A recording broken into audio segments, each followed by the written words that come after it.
अस्सलाम वालेकुम। आज हम बात करेंगे JAIBP के सब्जेक्ट बिजनेस कम्युनिकेशन की। ये स्टेज 1 का कोर्स है। ये JAIBP का सबसे आसान कोर्स है। आप में से जिन लोगों की इंग्लिश अच्छी है उन लोगों को तो बिल्कुल भी टेंशन लेने की ज़रूरत नहीं है। जिस तरह से मुख्तलिफ़ इंग्लिश के सब्जेक्ट्स होते हैं, मुख्तलिफ़ कोर्सेज़ में जिस तरह से पूछा जाता है कि बिज़नेस रिपोर्ट किस तरह से लिखनी चाहिए, क्या क्या कंपोनेंट्स होने चाहिए, ईमेल्स कैसे होती है, लेटर्स कैसे लिखे जाते हैं, किस किस्म के होते हैं, बेसिकली इसके अंदर भी उस किस्म की चीज़ें ही पूछी जाती हैं। तो इतनी इसके अंदर मेहनत करने की ज़रूरत नहीं पड़ती। हाँ, जिन लोगों की इंग्लिश अच्छी नहीं है उन लोगों को IBP की जो बुक है उससे थोड़ा बहुत पढ़ना पड़ेगा।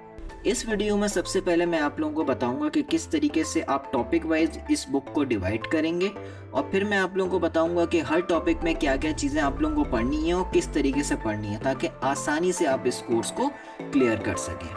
ठीक है, तो चलें इसको स्टार्ट करते हैं।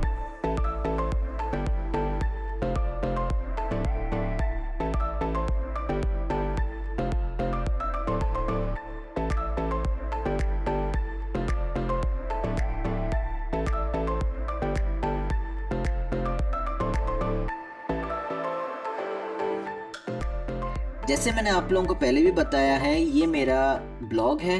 काफ़ी लोगों को बुक की रिक्वायरमेंट होती है, तो मैं आप लोगों को पहले भी बता चुका हूँ। मैं यहाँ पे अपलोड कर चुका हूँ चीज़ें। यहाँ पे आप लोगों को सारी चीज़ें मिल जाएंगी। यहाँ पे ये लिंक है, इस पर आप क्लिक करेंगे तो यहाँ पे आपको JIBP की 12 जो किताबें हैं वो सब आपको मिल जाएंगी। तो यहाँ से आप बिजनेस कम्युनिकेशन यहाँ से आप डाउनलोड कर सकते हैं। तो इसके टेबल ऑफ कंटेंट्स को सबसे पहले देख लेते हैं। यहाँ पे मैंने ये चैप्टर 1 चैप्टर 2 हर एक के आगे इस तरह से लिख दिया है, ताकि मैं अभी जिस तरह से आप लोगों को डिवीजन बता रहा हूँ आप लोगों के लिए आसानी हो जाए इसको समझना। देखिए, हर एक के आगे मैंने कंटिन्यूस बेसिस पे 1 से लेकर 14 तक मेंशन कर दिया है। अब यहाँ पे मैं डिवाइड कर रहा हूँ। सबसे पहले हमारे पास है कम्युनिकेशन, जनरल कम्युनिकेशन के थोड़ी सी टॉपिक है, थोड़ा सा बताया हुआ है। उसमें हमारे पास चैप्टर आता है 1, 2 और 8। राइटिंग से रिलेटेड हमारे पास चैप्टर्स हैं 3, 9 और 14। रीडिंग से रिलेटेड हमारे पास है 4 और चैप्टर नंबर 11। स्पीकिंग में हमारे पास है 5 और 10। लिसनिंग में है हमारे पास 6 और 12। नॉन वर्बल में 7 और एथिक्स में हमारे पास आ जाएगा 13। सबसे पहले कम्युनिकेशन को स्टार्ट करते हैं। कम्युनिकेशन में हमारे पास है 1 चैप्टर नंबर 2 और 8। यहाँ से हमारा चैप्टर नंबर 1 स्टार्ट हो रहा है। मैं यहाँ पे आप लोगों को बताता जाऊँगा, चीज़ें मार्क करता रहूँगा, बताता रहूँगा। काइंडली इसको आप नोट करते रहिएगा, ठीक है। सबसे पहले हमारे पास यहाँ पे आता है, यहाँ पे कम्युनिकेशन, यहाँ पे इसकी डेफिनेशंस वगैरह बताई हुई है, तो इसको आप लाजमी गो थ्रू करें क्योंकि MCQs में आते रहते हैं। लेकिन पहले जो हमारे पास सब्जेक्टिव आता था तो उसके अंदर मेन फोकस होता था कि किस तरीके से आपको ग्रामर के सेंटेंसेस लिखने हैं, किस तरीके से आपको लेटर लिखना है, किसी को ईमेल लिखनी है, एप्लीकेशन लिखनी है, उस पर ज़्यादा फोकस होता था। लेकिन MCQs जब से स्टार्ट हुए तो ये डेफिनेशंस और इस तरह की चीज़ों पे ज़्यादा फोकस होता है। तभी मैं आप लोगों को यहाँ पे बता रहा हूँ, काइंडली इस चीज़ पे फोकस कीजिएगा। अगले पेज पे हम लोग आ जाते हैं। अगले पेज पे इम्पोर्टेंस ऑफ कम्युनिकेशन है, तो इसके लिए आप ये पढ़ लीजिएगा। यहाँ पे आपको मेंशन किया हुआ है कि बिजनेस कम्युनिकेशन अगर आपका अफेक्टिव है तो वो क्या इनकरेज करता है। ये आपको ये तीनों चीज़ें बताई हुई हैं, इसको देख लीजिएगा। आगे हमारे पास है स्टेजेस ऑफ कम्युनिकेशन प्रोसेस। ये आपको बताए हुए स्टेजेस क्या हैं, ठीक है। सबसे पहले आपका आता है सोर्स यानी कि जो आपका बंदा होता है, जो मैसेज देने वाला होता है। फिर इनकोडिंग होती है, किस तरीके से वो आपका मैसेज सेंड करता है।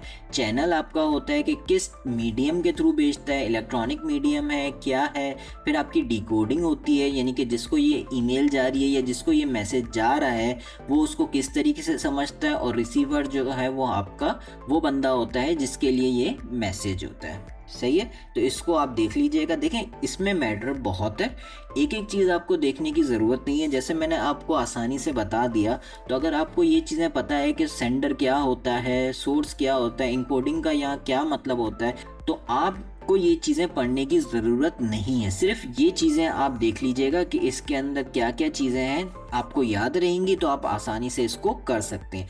अगर इन केस आपको नहीं भी समझ में आ रहा तो आप बस इसकी 2-3 लाइनें भी पढ़ सकते हैं। जैसे इनकोडिंग का मतलब, this is the process of transferring the information one wants to communicate into a form that can be sent and correctly decoded at the other and. ठीक है, इसमें साफ साफ बताया हुआ है कि जो बंदा भेजना चाह रहा है वो इस फॉर्म में भेजता है ताकि आपका जो रिसीवर है उसको समझ सके और उस तक ये मैसेज पहुंच सके। सही है, आगे चलते हैं। यहाँ आगे हमारे पास टाइप्स ऑफ कम्युनिकेशन, ये देख लीजिएगा। इंटरनल कम्युनिकेशन यानी कि हमारी जो ऑर्गेनाइजेशन के अंदर जो कम्युनिकेशन होती है, और एक्सटर्नल जो हम बाहर के लोगों के साथ करते हैं। इंटरनल में देख लीजिएगा, इंटरनल में हमारे पास अपवर्ड कम्युनिकेशन होती है। देखिए, इससे साफ साफ पता चल रहा है कि अपवर्ड कम्युनिकेशन का मतलब क्या है। आपके एम्प्लॉयज़ से होके ये आपकी जो मैनेजमेंट होती है, या आपके फॉर एग्जांपल अगर यहाँ पे ब्रांच की एग्जांपल दी हुई है तो यहाँ आपके कैश ऑफिसर्स, ऑफिसर ग्रेड्स के जो भी लोग हैं, वहाँ से लेकर आपके बीएम तक जो भी चीज़ जा रही होती है नीचे से ऊपर, यहाँ पे आप इसको अपवर्ड कम्युनिकेशन कहते हैं। और डाउनवर्ड कम्युनिकेशन बिल्कुल इसका ऑपोजिट होता है। जैसे अपर मैनेजमेंट से लेकर जो आपके एम्प्लॉयज़ तक बात जाती है, जो मैसेज जाता है, जैसे हमारे सर्कुलर्स हो गए, तो ये आपके क्या कहलाएंगे, डाउनवर्ड्स कम्युनिकेशन। और इसके बाद हमारे पास आता है हॉरिजॉन्टल। हॉरिजॉन्टल जो एक ही लेवल पे लोग आपस में बात कर रहे होते हैं, एक ही ग्रेड के लोग आपस में डिस्कशंस कर रहे होते हैं। जैसे फॉर एग्जांपल 2 कैश ऑफिसर्स आपस में कोई चीज़ डिस्कस कर रहे हैं, कम्युनिकेट कर रहे हैं, तो उसको हॉरिजॉन्टल कम्युनिकेशन करेंगे। और एक्सटर्नल जैसे मैंने आपको बताया क्या ऑर्गेनाइजेशन से बाहर की होती है। जैसे आपके मीडिया हो गए, आपके कस्टमर्स के साथ आप किस तरह से कम्युनिकेट करते हो, अपने वेंडर्स के साथ कैसे कम्युनिकेट करते हैं, शेयर होल्डर्स के साथ कैसे कम्युनिकेट करते हैं, ये सारी आपकी चीज़ें आपकी एक्सटर्नल कम्युनिकेशन आएगा। जैसे मैंने आपको बताया, इन डायग्राम से मैंने आपको चीज़ समझा दी है, आपको पढ़ने की ज़रूरत नहीं है, लेकिन अगर आप चाहें तो इसको पढ़ सकते हैं। बेसिकली इस कोर्स में है ही ये कि आपको चीज़ पता होनी चाहिए। जैसे यहाँ पे आपको पता होनी चाहिए कि कितनी टाइप्स हैं, 2 टाइप्स हैं, और पहली वाली टाइप्स की जो इंटरनल कम्युनिकेशन है उसके 3 सब टाइप्स हैं, ये आपको पता होना चाहिए। और वो चीज़ होती क्या है, ये चीज़ अगर आपको पता है, आप आसानी से कर देंगे। आपको ये जितने भी ये मैटर लिखा हुआ है ये पढ़ने की ज़रूरत नहीं है, अनटिल अनलेस आप समझते हैं कि आपको इसकी ज़रूरत है, तो फिर आप लाजमी इस चीज़ों को पढ़ें, वरना आपको ये चीज़ ज़रूरत नहीं है करने की। जल्दी जल्दी ये आपकी चीज़ें हो जाएंगी। और आप चाहें तो एक अपने नोट्स भी बना सकते हैं, ताकि पेपर से एक दिन पहले आपको जस्ट वो छोटी छोटी चीज़ें, जैसे आपने नोट्स बनाया और नोट्स में कहीं आपने मेंशन कर दिया कम्युनिकेशन की टाइप्स, आपने आगे मेंशन कर दी इंटरनल, एक्सटर्नल, और इंटरनल के आगे आपने ये 3 मेंशन कर दिए, तो आप उस दिन पेपर से एक दिन पहले अभी आप गो थ्रू कर लेंगे ये सारी चीज़ें, और पेपर से एक दिन पहले आप ये चीज़ एक नज़र देख लेंगे, तो आपको सब जहन में आ जाएगा और आप आराम से पेपर दे सकते हैं। ठीक है, आगे हमारे पास ये इंपॉर्टेंट आता है, barriers to effective communication. Barriers हमारे पास क्या क्या होते हैं, देखें नॉर्मल सी चीज़ है, हमारे पास क्या क्या बैरियर्स होंगे कम्युनिकेशन के। जैसे एक होता है, हम किसी के साथ कम्युनिकेट कर रहे होते हैं, तो एक हमारा बायसनेस होती है कि हम वही चीज़ समझ रहे हैं जो हम समझना चाहते हैं, सामने वाले की सुन नहीं रहे। या तो फिर इन्फॉर्मेशन, जैसे यहाँ पे लिखा है इन्फॉर्मेशन ओवरलोड, कोई दूसरा बंदा हमें इन्फॉर्मेशन दिए जा रहा है और हम उसको याद रख ही नहीं पा रहे, हम उसको समझ ही नहीं पा रहे। इतनी उसने चीज़ें बताई हुई हैं, इतनी टेक्निकल चीज़ें उसने बताई हुई हैं, कुछ इमोशनल यहाँ पे डिस्कनेक्ट हमारे पास आ गए, क्रेडिबिलिटी का इशू आ रहा है, कोई भी चीज़ आ रही है, ये सारे हमारे पास जो हैं ये आपके बैरियर्स हो गए। ठीक है, इन बैरियर्स को चाहें तो सिर्फ आप इनकी हेडिंग्स आप पढ़ सकते हैं, अगर आपको नहीं पता तो फिर आप थोड़ी सी चीज़ें पढ़ सकते हैं। जैसे इसके अंदर सेमेंटिक्स से रिलेटेड आपकी इसमें सबसे ज़्यादा जो आता है वो जार्गन्स होते हैं। जार्गन्स क्या होता है ये मैं आपको आगे बताऊंगा, ये चीज़ आप हल्की हल्की सी गो थ्रू कर लीजिएगा, पूरा मैटर पढ़ने की ज़रूरत नहीं है। देखिए जैसे जेंडर डिफरेंसेस आ गया, बाइस लैंग्वेजेस के ऊपर आ गए, पुअर लिसनिंग आ गई, सब यही चल रहा है। ठीक है, इसको सब पूरे को पढ़ने की ज़रूरत नहीं है, जस्ट आप टॉपिक्स को देख लें। ठीक है, आगे हमारे पास आ रहे हैं 7 C's of communication, affective communication. यानी कि अफेक्टिव कम्युनिकेशन में हमें क्या क्या ज़रूरत पड़ सकती है, ये वो 7 चीज़ें हैं। ये 7 C's याद रखिएगा, नाम से बिल्कुल क्लियर हो रहे हैं कि ये कौन सी चीज़ क्या है। आपका जैसे आप किसी के साथ कम्युनिकेट कर रहे हैं तो बिल्कुल आप जो है क्लैरिटी से उसको एक मैसेज पहुंचाए, चाहे आप ईमेल लिख रहे हैं, चाहे आप उसके से बातें कर रहे हैं, कोई मीटिंग में बातें कर रहे हैं, उसको कुछ कह रहे हैं, किसी तरह भी आप उसको मैसेज पहुंचा रहे हैं किसी दूसरे बंदे को, तो आप इन चीज़ों का ख्याल रखें कि आप उसको सही चीज़ पहुंचा रहे हैं, बिल्कुल क्लियरली वो मैसेज दे रहे हैं, और मैसेज आप ज़रूरत से ज़्यादा बातें घुमा के नहीं बता रहे हैं, बिल्कुल टू द पॉइंट बता रहे हैं, पूरी चीज़ बता रहे हैं। सारी चीज़ें आपकी जो है वो इफ़ेक्टिव कम्युनिकेशन में आता है। सही है, ये पूरी चीज़ें आपकी वही है। इन्होंने देखें एग्जाम्पल्स भी दी हुई है, आप चाहें तो एग्जाम्पल्स भी देख सकते हैं, चाहे तो मैटर भी पढ़ सकते हैं, वरना ये बिल्कुल क्लियर है, इन सबको चीज़ों को देखने की ज़रूरत नहीं है। सिर्फ आपको पता होना चाहिए कि क्या क्या 7 C's क्या क्या है, क्योंकि अक्सर ये 7 C's के बारे में पूछ लिया जाता है कि 7 C's फॉर एग्जांपल आपको 4 MCQs में बहुत सारी चीज़ें लिख दी जाएंगी, 4 मुख्तलिफ ऑप्शंस लिख लिए जाएंगे और आपसे कहा जाएगा कि इनमें से 7 C's बताएं, या आपको सारे 7 C's दे दिए जाएंगे कि बताएं इसमें से 7 C's कौन से हैं। तो ये चीज़ लाजमी याद कीजिएगा, ठीक है। आगे चलते हैं। आगे हमारे पास है डिफरेंट चैनल्स ऑफ कम्युनिकेशन। देखें अभी जो है मैं आपको सारी चीज़ें बता रहा हूँ क्योंकि ये कम्युनिकेशन के जो स्टार्टिंग के चैप्टर्स हैं ये इंपॉर्टेंट है, इसलिए मैं आपको ये सारी चीज़ें बता रहा हूँ। डिफरेंट चैनल्स हमारे पास क्या हो गए, हम वर्बली किसी को कोई चीज़ बता रहे हैं, ठीक है, हम किसी को लिख के कोई चीज़ दे रहे हैं, और इलेक्ट्रॉनिक मीन्स के थ्रू आप कोई मैसेज दे रहे हैं, तो ये इलेक्ट्रॉनिक कम्युनिकेशन हो गए। ये सारे आपके चैनल्स हो गए, बस यहाँ तक आपके चैनल्स हैं, ठीक है। तो ये चैप्टर यहाँ पे ख़त्म हुआ। ये 2-3 टॉपिक्स इसके अंदर रहते हैं, आप चाहें तो इसको पढ़ सकते हैं, वरना इसमें कोई चीज़ एज सच इम्पॉर्टेंट नहीं है। इसके दूसरे चैप्टर में चलते हैं।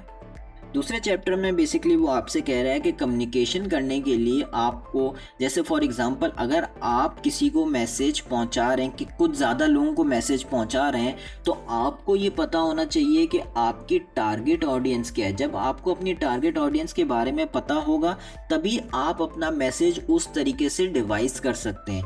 जैसे आप किसी को प्रेजेंटेशन दे रहे हैं, तो हो सकता है अगर आपकी जो ऑडियंस है वो काफ़ी यंग है तो आप प्रेजेंटेशन काफ़ी एनर्जेटिक टोन में देंगे, लेकिन अगर आपकी जो ऑडियंस है वो ओल्ड एज के हैं तो आप उनको कोई मैसेज देंगे तो काफ़ी कामली, एक काम टोन से आप उनको मैसेज देंगे।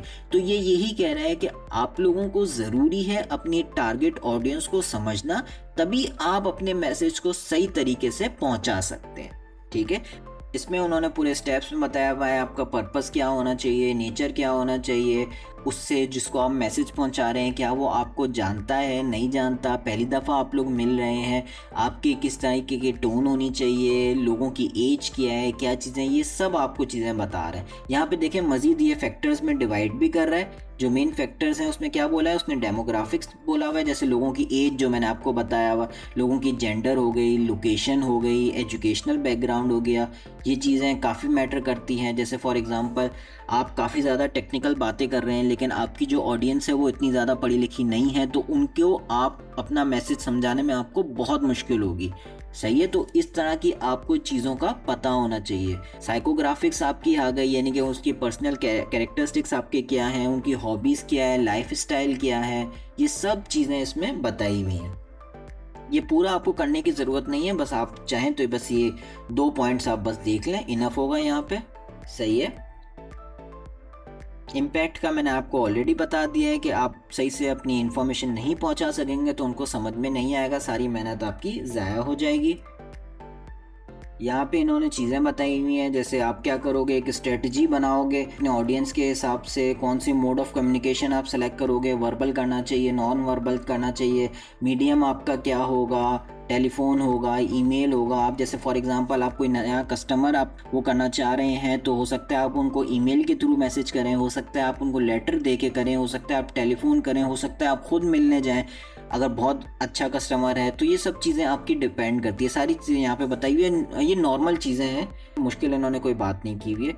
ये थोड़ा सा इन्होंने बताया हुआ है कि प्राइमरी और सेकेंडरी ऑडियंस क्या है, तो उसके लिए आपको ये 2-3 पैराग्राफ पढ़ लें तो आपको ये समझ में आ जाएगा कि क्या क्या चीज़ें होते हैं। इसमें बेसिकली आपको बताया हुआ है कुछ ऐसे लोग हैं जिनसे आप डायरेक्टली कम्युनिकेट कर रहे होते हैं, कुछ ऐसे हैं जिनको इनडायरेक्टली कम्युनिकेट कर रहे हैं, जैसे आपने किसी को कोई बात कही और वो आगे जाके किसी को बता रहा है, तो ये आपकी इस तरह की चीज़ें इसमें बताई हुई है, प्राइमरी और सेकेंडरी ऑडियंस आपकी क्या क्या होती है। बाकी इस चैप्टर में एज सच कुछ भी नहीं है, ये सिर्फ जहाँ जहाँ हेडिंग्स लिखी हुई हैं उसमें आप चाहें तो ये बस एक एक डेफिनेशन पढ़ सकते हैं, लेकिन जैसे मैंने आपको बता दिया डेमोग्राफिक्स की क्या इंपॉर्टेंस है, ये आपको पढ़ने की ज़रूरत नहीं है। इंटरकल्चरल कम्युनिकेशन क्या होती है, तो ये आप एक आध दो लाइनें इसकी पढ़ सकते हैं, अगर आप चाहें तो ज़्यादा पढ़ने की आपको ज़रूरत नहीं है। लैंग्वेज के बारे में इन्होंने थोड़ा बहुत यहाँ पर बताया हुआ है, तो ये 2-3 पॉइंट्स आप चाहें तो उसको पढ़ सकते हैं, कोई इसमें इशू नहीं है। इन्वायरमेंट और टेक्नोलॉजी का क्या वो है, ये सब इन्होंने चीज़ें बताई हुई हैं, ये इन जनरल चीज़ें हैं, आप चाहें तो उनको पढ़ सकते हैं, चाहे तो ज़रूरत नहीं है। वैसे इंपॉर्टेंट इसमें से एज सच कुछ भी नहीं है, ठीक है। ये तरीके इन्होंने बताए हुए हैं कि आप किस तरीके से इन्फॉर्मेशन डिसेमिनेट कर सकते हैं, इनके किस तरीके से आप फैला सकते हैं। एडवर्टीजमेंट के थ्रू कर सकते हैं, वेबसाइट्स के थ्रू कर सकते हैं, ब्लॉग्स के थ्रू कर सकते हैं, न्यूज़लेटर, ईमेल्स, ये सब इन्होंने बताया हुआ है। तो ये हमारा चैप्टर नंबर 2 ख़त्म हुआ। अब हम आ जाते हैं इसके चैप्टर नंबर 8 पे, जो जिस तरह से मैंने लिखा था उस पर। देखें बैरियर्स, इसमें जैसे इन्होंने मेंशन किया हुआ है बैरियर्स वगैरह के बारे में आपको मैं पहले ही बता चुका हूँ, ये सब मैं आपको पहले ही बता चुका हूँ, आप चाहें तो इसको दोबारा पढ़ सकते हैं, ये वही चीज़ें हैं आपकी। ये आप देख लें, इसके अंदर ये चीज़ अच्छी लिखी हुई है कि effective international business communication practices, ये इंटरनेशनल उस पर लिखा हुआ है, वैसे तो ये वही चीज़ है, लेकिन आप इसको देख सकते हैं कि किस तरीके से आप लोगों के साथ इंटरनेशनली आप वो कर सकते हैं, कम्युनिकेशन कर सकते हैं। वही चीज़ें हैं कि आपको अपने वर्बल नॉन वर्बल बिहेवियर का ख्याल रखना है कि आप किस तरीके से बोल रहे हैं, आपकी बॉडी लैंग्वेज क्या है, आपको सही से सुनना है ओपन माइंड के साथ, आपके जेस्चर्स वगैरह आपके सारे सही होने चाहिए। ये सारी इसमें चीज़ें बताई हुई हैं, सिर्फ इसको गो थ्रू करना है, कोई इसमें चीज़ याद करने की ज़रूरत नहीं है। और ये एडवांटेजेस लिखे हुए हैं, एडवांटेजेस टीम वर्क के क्या होंगे, मुख्तलिफ लोग आएंगे, उनका मुख्तलिफ एक्सपीरियंस होगा, तो एक फ्लेक्सिबिलिटी आएगी काम में, आपकी जो एफर्ट होगी वो आपकी बढ़ जाएगी, रिस्क कम हो जाएगा, क्योंकि हो सकता है कि आप जो काम कर रहे हैं वो आपको नहीं आता हो, लेकिन जो दूसरा बंदा आपके साथ टीम में काम कर रहा हो उसको बहुत अच्छा आता हो। तो ये सब चीज़ें यहाँ पे देखें लिखी हुई है, स्पेशलाइजेशन इन वर्क हो गया, टाइमली कंप्लीशन हो सकती है, क्वालिटी ऑफ आउटपुट आपका बेहतर हो सकता है जब टीम वर्क में आप काम करेंगे। ये आपका पहला टॉपिक, जो कम्युनिकेशन, जो जनरली आपकी थोड़ी बहुत चीज़ें इन्होंने बताई हुई थी, वो चीज़ें आपकी यहाँ पे ख़त्म हुई। नेक्स्ट हमारे पास है राइटिंग का टॉपिक, इसमें हमारे पास है चैप्टर 3, चैप्टर 9 और चैप्टर 14। चैप्टर नंबर 9 हम लोग नहीं करेंगे, और चैप्टर नंबर 14 जो है वो सिर्फ अगर आप चाहें तो देख सकते हैं, वरना ज़रूरी नहीं है। चैप्टर नंबर 3 जो है वो सबसे बड़ा है, लेकिन उसको करने का बेसिकली तरीका क्या है, क्योंकि सबसे इम्पॉर्टेंट वही है, वो मैं आप लोगों को बताता हूँ। तो ये आगे हम अपने चैप्टर 3 इफ़ेक्टिव राइटिंग पे, इससे क्या मुराद होता है।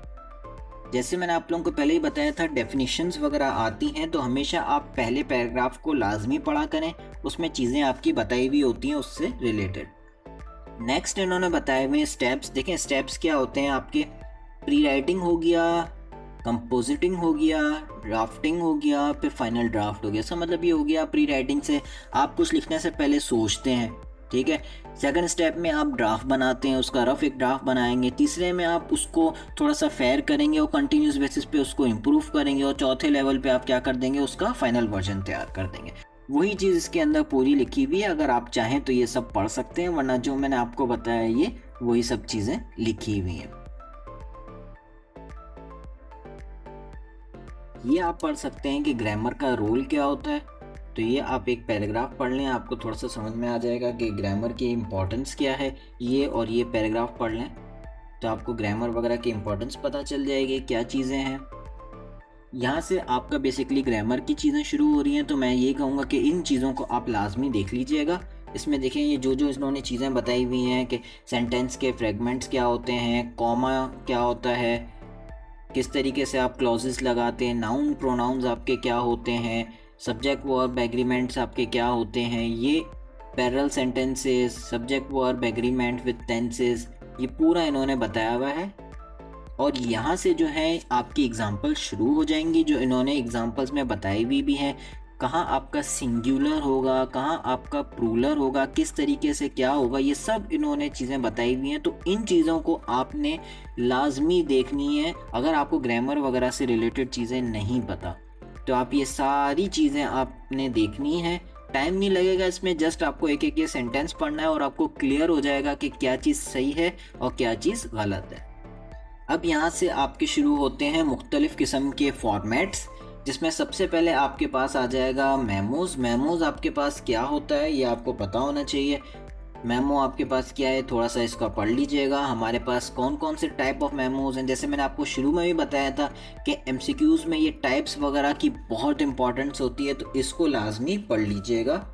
आगे इन्होंने हमारे पास बताया हुआ है प्रेपोजिशंस, आप चाहें तो पढ़ सकते हैं। प्रेपोजिशंस और कंजक्शंस हमारे पास क्या होते हैं यहाँ आगे बताया हुआ है इन्होंने। फिर हमें बताया हुआ है कि ये कनेक्टिंग सेंटेंसेस हमारे क्या होते हैं, इस तरह से यहाँ पे इन्होंने ये चीज़ें बताई हुई हैं कनेक्टिंग डिवाइसेस के उससे। अगर आप समझते हैं इसकी ज़रूरत है तो इन सब चीज़ों को देख लीजिएगा। ठीक है, यहाँ से हमारा नंबर 2 शुरू हो जाता है ईमेल्स। तो ईमेल्स के बारे में आपको पता होना चाहिए कि ईमेल्स क्या होता है, ईमेल्स के क्या क्या टॉपिक्स होते हैं, क्या क्या चीज़ें उसके अंदर होती हैं। ये देखें 7 C's आपको पढ़ने की ज़रूरत नहीं है, ये पीछे मैंने आपको बता दिया था।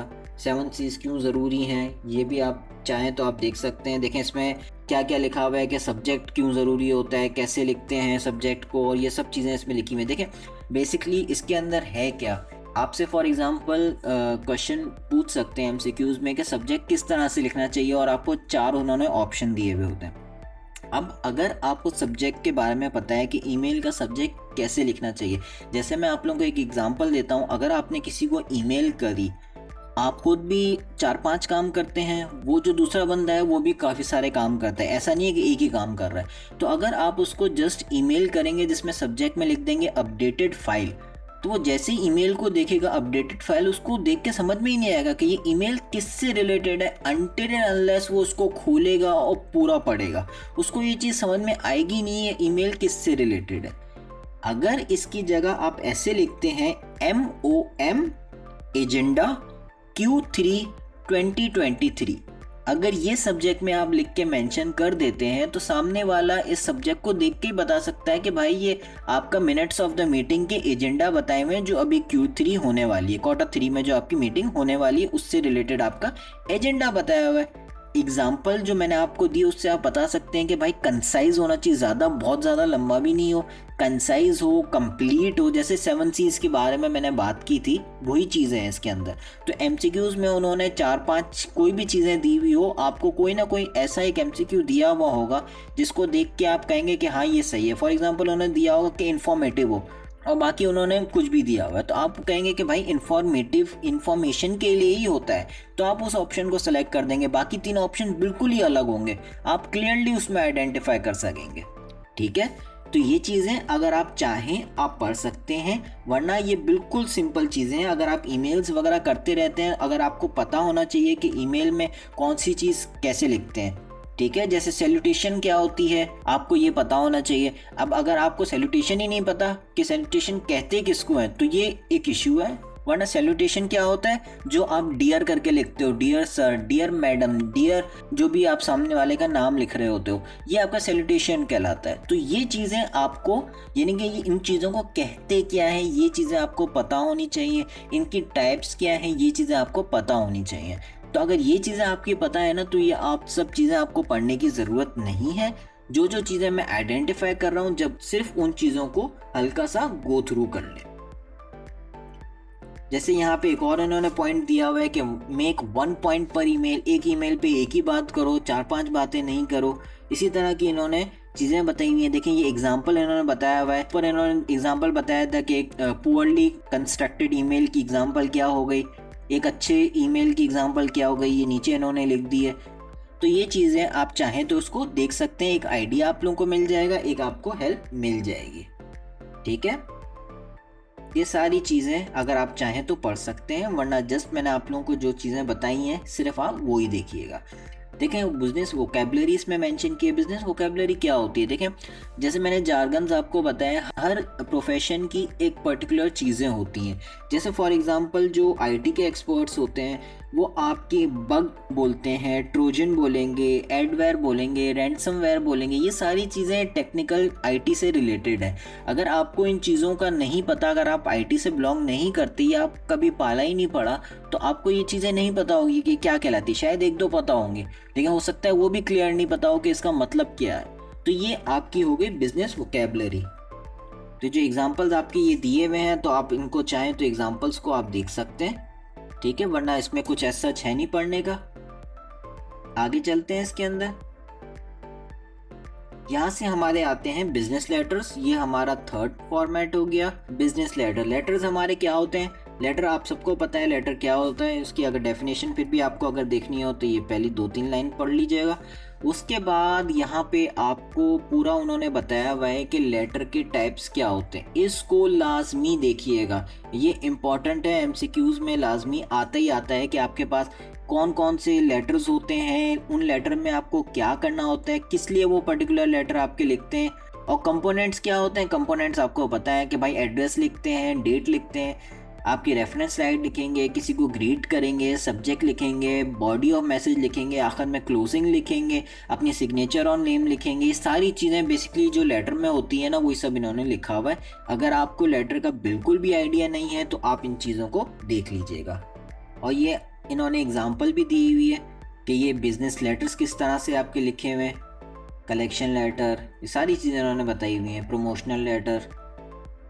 आप चाहें तो इन चीज़ों को पढ़ सकते हैं। यहाँ पे आप ये चीज़ें देख लीजिएगा, फुल ब्लॉक क्या होता है, मॉडिफाइड क्या होता है, ये चीज़ें आप देख लीजिएगा। और यहाँ पे भी उसकी भी इन्होंने पूरी एग्जांपल दी है। इसका मतलब ये नहीं है कि आपको ईमेलें पढ़नी है, ये दिखने में चैप्टर बहुत बड़ा है, लेकिन जो जो चीज़ें मैं आपको बता रहा हूँ अगर आप थोड़ा थोड़ा उसको देख लेंगे ना तो ये चैप्टर फ़ौरन आपका हो जाएगा। जैसे ये पूरे पूरे पेजेस इतने सारे मैंने कवर कर लिए, इसका मतलब ये नहीं है कि आपको पूरी पूरी ईमेल करनी है, आप जस्ट इसके फॉर्मेट्स देख लेंगे। जैसे देखें, ये दिखते हुए पता चल रहा है कि इसके अंदर ये दोनों चीज़ें इस तरफ लेफ्ट हैंड साइड पे आ रही है, इसमें ये दो चीज़ें राइट हैंड साइड पे आ रही है। तो ये चीज़ें देख के ही अंदाज़ा हो रहा है। आप चाहें तो जिस तरह से मैंने आपको स्टार्ट में बताया था, आप शॉर्ट शॉर्ट नोट्स बना लें अपने पास और लिख दें कि इसके अंदर ये चीज़ होती है, इसके अंदर ये चीज़ होती है, आपके लिए वो बहुत फ़ायदेमंद साबित होगी। आगे देख लें, ये बिजनेस मेमोरेंडम की जो पीछे बात की थी उसकी इन्होंने एग्जांपल दी हुई है, फैक्स करने की ज़रूरत नहीं है आप लोगों को, पूरा इन्होंने बताया हुआ है।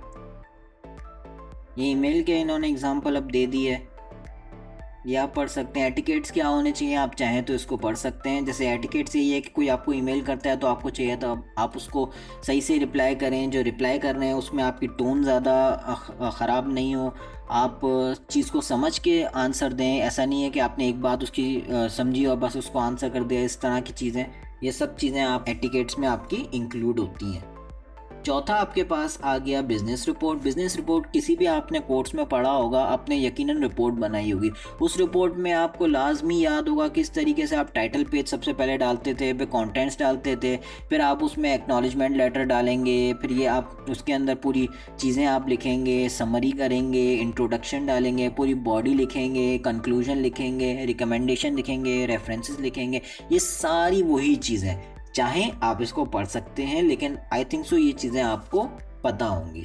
तो इसको सिर्फ आप देख लीजिएगा कि क्या क्या चीज़ें इसके अंदर होती हैं। ये चीज़ें बस आप अपने पास नोट्स में कर लें कि ये 10-12 चीज़ें आप लिख लीजिएगा कि जब भी बिजनेस रिपोर्ट में हमारी ये 10-12 चीज़ें हमें लिखनी पड़ती है बस। पांचवा हमारे पास आ गया बिजनेस प्रपोजल्स। बिजनेस प्रपोजल्स हम क्यों लिखते हैं ये इसमें यहाँ मेंशन है, देख लीजिएगा किस तरह से आपको लिखना है। यहाँ पे आपको इन दोनों पैराग्राफ में उन्होंने मेंशन किया हुआ है कि आप किस तरीके से इस बिजनेस रिपोर्ट को लिख सकते हैं। ये आपका 6 नंबर पे बिजनेस प्रोग्रेस रिपोर्ट है, लेकिन ये आपकी इम्पोर्टेंट नहीं है।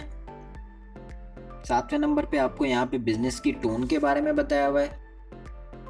इस टॉपिक में आप ये देख लीजिएगा किस तरीके से आप अपने टोन को इम्प्रूव कर सकते हैं ताकि दूसरा वाला आपके मैसेज को बहुत अच्छी तरीके से समझ सके, आप कॉन्फिडेंट हो सकते हैं। पूरे देखें, इन्होंने एग्जांपल्स वगैरह के साथ पूरी चीज़ें बताई हुई हैं, कोई इसमें मुश्किल चीज़ नहीं है, सब चीज़ें इन्होंने यहाँ पे बताई हुई हैं। आगे हमारे पास 8वें नंबर पे आ जाते हैं प्रेजेंटेशंस। प्रेजेंटेशन से आप सब वाकिफ़ होते हैं कि प्रेजेंटेशन होती क्या है, तो इसको आई डोंट थिंक सो पढ़ने की ज़रूरत है। हाँ, आप ये चीज़ें चाहें तो पढ़ सकते हैं कि आप किस तरीके से इफेक्टिवली ऑर्गेनाइज कर सकते हैं। तो आप ये चीज़ें बता सकते हैं कि लोगों को आप इन्फॉर्म कर सकते हैं, एजेंडास बना के लोगों को आप मोटिवेट कर सकते हैं, आप मुख्तलिफ अपनी जो प्रेजेंटेशन है उसको अट्रैक्टिव बना सकते हैं। सारी चीज़ें आप चाहें तो ये पढ़ सकते हैं। नहीं तो आप अगर प्रेजेंटेशन देते आए हैं तो आपको इस चीज़ का आइडिया होगा कि क्या क्या प्रेजेंटेशन में होना चाहिए। आगे हमारे पास आ जाता है परसुएसिव मैसेज। परसुएसिव मैसेज आपका क्या होता है ये आप यहाँ पे देख लीजिएगा।